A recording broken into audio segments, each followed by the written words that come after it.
বর্তমানের পরিস্থিতি নিয়ে দু চার কথা ছড়ার আকারে লিখলাম। যদি ভালো লাগে লাইক কমেন্ট করবেন। ছড়ার নাম বাংলার কান্না।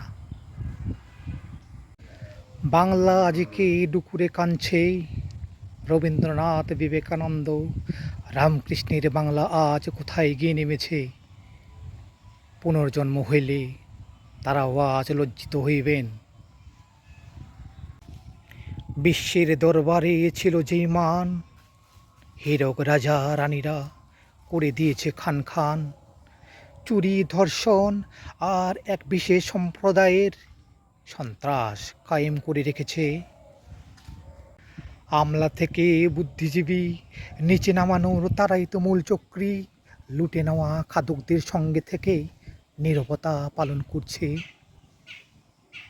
দুধেল গাই বানিয়েছে যাদের, জয় বাংলা গড়ার স্বপ্ন দেখিয়েছে তাদের।